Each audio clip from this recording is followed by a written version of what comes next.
donde va, bajo el cielo catalán, hay un templo rockero que te invita a soñar. Es el Garage 1950, un bar de carretera con alma americana, donde la música en vivo nunca se apaga.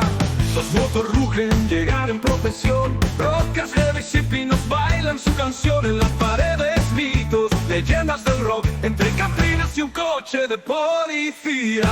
Fire Police, la fiesta en Garage se vive día a día. Es el templo del rock, el ama del Baixo Regat, donde la noche se prende y no hay vuelta atrás, con cerveza en la mano y un riff de guitarra. Aquí en un templo donde el rock nunca falla. Una avioneta cuelga con un sueño en el aire, las luces de neón brillan, todo es un baile. La comida es un cruce de sabores y pasión, hamburguesas con esencia de tradición. En el escenario suenan acordes de metal, la gente vibra fuerte, el ritmo es brutal. Fotos de Henry Joplin y Elvis el Rey, este es el paraíso de los rockeros old school de ley. Es el templo del rock, el alma del Baixo Regat, donde la noche se prende y no hay vuelta atrás, con cerveza en la mano y un riff de guitarra. Está en un templo donde el rock nunca falla. Siempre el rugir de las motos afuera, el calor de un bar que a todos espera.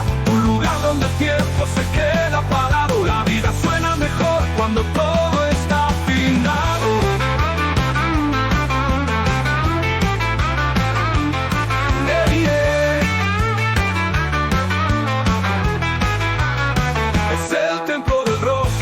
El Baixo Regat, una noche en el Prat nunca se olvidará. Entre catrinas, leones y leyendas de antaño, el templo del rock es nuestro santuario. En el Prat en la noche, bajo el cielo estrellado, vive el espíritu rockero siempre desenfrenado.